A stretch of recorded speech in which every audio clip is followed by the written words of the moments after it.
자, 오늘 인사를 드리겠습니다. 저 이제 YGN 컴퍼니 대표 김원표라고 하고요. 오늘 설문 작성에 관련된 데이터인을 활용해서 하는 방법을 좀 같이 살펴보도록 하겠습니다. 일단은 희소식이라 하면 저희가 지금 데이터인의 그 설문 작성 기능을 그러니까 6월 초부터 다 무료로 배포를 할 거예요. 회원가입만 하시면 평생 동안 어떤 조사를 하시든 간에 계속 이제 조사를 해가지고 데이터 수집받고 기본적인 분석을 할 수 있게끔 이제 다 무료로 오픈을 할 겁니다. 그래서 좀 익숙하게 어느 정도 좀 하는지 알아두시고 실제 조사를 하거나 그럴 때 좀 사용하시면 좋을 것 같고요. 물론 약간의 제약은 좀 있기는 해요. 유료 회원하고의 약간 차별점을 위해서 표본 수를 500명까지만 이제 한 번 조사할 때 500명까지만 하고 그다음에 좀 통계 분석에 대한 뒷부분은 약간 이제 막아놓긴 했는데 그런 부분들을 제외하고는 좀 많이 이제 설문에 대한 분석들을 다 오픈했기 때문에 많이 이제 이용해 주시면 좋을 것 같습니다. 일단 이제 오늘의 핵심은 데이터인이라고 하는 그런 이제 프로그램을 가지고 이제 설문지를 좀 만들어 보고 그다음에 실제 만들어진 데이터를 가지고 우리가 이제 기본적인 분석들을 좀 이제 해보는 그런 과정들을 해보도록 하겠습니다.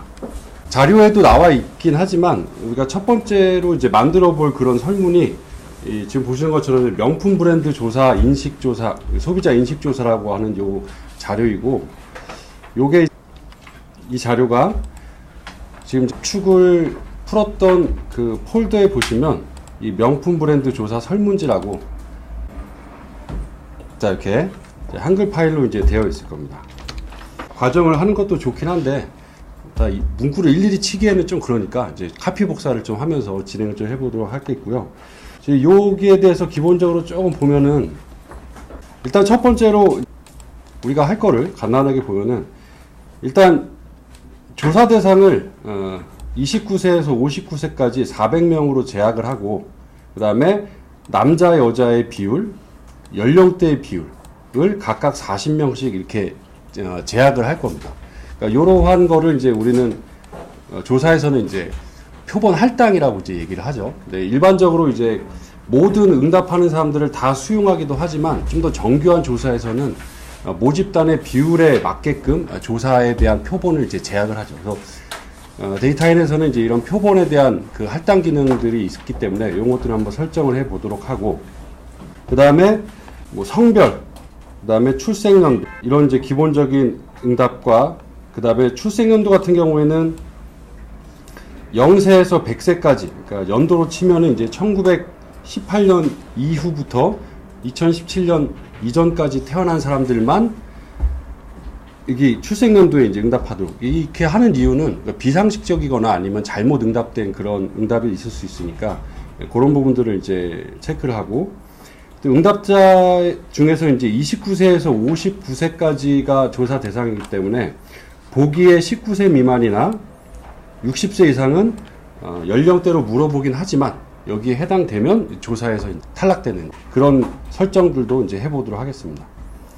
자, 그리고 이제 알고 있는 명품에 대한 브랜드는 무엇입니까? 모두 선택해 주세요. 다중응답으로 만들고 이 보기가 지금 9개인데 보통 이제 보기가 좀 많을 경우에는 실제 조사를 하게 되면은 앞에 있는 보기에 사람들이 많이 응답을 하는 경향들이 있어요.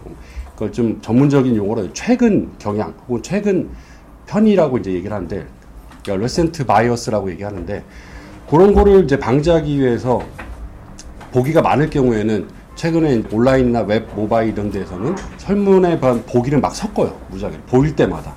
그런 기능들도 자 여기서 진행을 한번 해보도록 하고, 그리고 이제 여기서 실제로 보기에는 뭐 선호하는 브랜드는 무엇입니까? 2순위까지 응답해 주세요라고 하고 위에 있는 9개의 명품 브랜드가 그대로 나와 있고 가장 구매하고 싶은 브랜드는 무엇입니까? 라고 한 다음에 역시 9개의 브랜드가 가장 똑같이 나오는 것처럼 보이지만 실제 설문을 만들 때에도 이렇게 9개의 보기로 만들지만 여기서 만약에 알고 있는 게 루이비통, 샤넬, 버버리 3개다. 그러면은 여기서 이 3개만 보여져요. 이 3개만. 이게 문학 연동이라고 하죠. 그리고 거기서 선호하는 건 무엇입니까? 2순위까지 루이비통이랑 샤넬이다. 그러면은 다음에서는 루이비통하고 샤넬만 보여지는 거죠.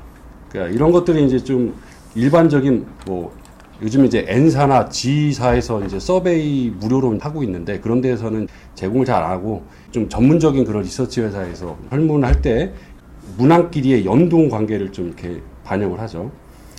그래서 그리고 이 Q3의 보기를 가장 구매하고 싶다고 하는 이유는 무엇입니까? 라고 했는데 만약에 루이비통이라고 응답을 하면 여기서 Q3이라고 나온 게 아니라 루이비통이 자동으로 이제 표시가 됩니다. 자, 그런 이제 문항들을 우리가 쭉 만들어 보고, 그 다음에 구매 시 중요한 정도에 대한 5점 리커트 척도, 그 다음에 구매 시 중요한 합계 100% 되기 위한 자, 총합이 100이 되도록 하는 이런 걸 이제 우리는 총합 척도법이라고 얘기를 하죠. 예, 총합 척도법에 대한 척도도 한번 만들어 보고, 그 다음에 이제 앞에서 1순위, 2순위까지 응답해 주세요라고 했는데 그거에 해당되는 브랜드를 얼마나 만족하십니까? 2순위는 얼마나 만족하십니까? 자, 그런 것들이 이제 이렇게 문항 연동이 되도록 앞에서 응답한 것만. 그리고 명품 브랜드를 하나 보여준 다음에 각각의 디자인 이미지가 뭐 전통적이냐, 현대적이냐, 이렇게 이제 양쪽에 형용사나 이제 명사나 이런 것들을 두고 거기에 해당되는 어느 쪽이 더 가깝다라고 이제 하는 거. 이런 척도를 어떤 척도라고 하죠? 앞에서 이제 중요한 건 무엇입니까? 라고 해서 이렇게 물어보는 게 리커트 척도고, 그죠? 이렇게 쌍대로 물어보는 건 뭐, 대단한 건 아니지만, 그 의미분화 척도라고 그러죠.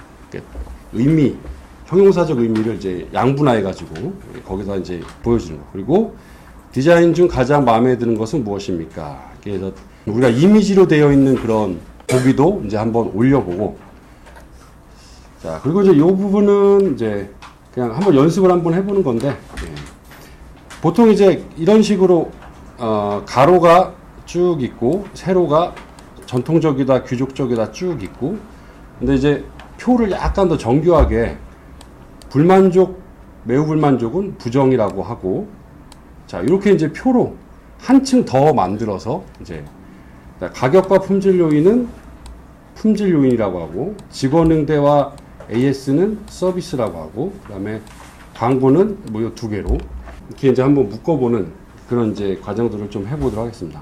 이게 약간 이제 자랑 같지만 실제 자랑이기도 하고, 저희가 이제 계속 조사를 다양한 이제 그 클라이언트들을 대상으로 온라인이나 모바일 조사를 하다 보니까 뭐 이것도 해주세요, 저것도 해주세요, 그런 게 되게 많아요. 뭐 금방 봤던 것처럼 여기서 응답하면 저기서 안 보여주게 해주세요, 뭐 이런 거라든지. 근데 그런 것들을 계속 개발하다가 거의 그런 기능들의 거의 95%가 반영이 되도록 했어요.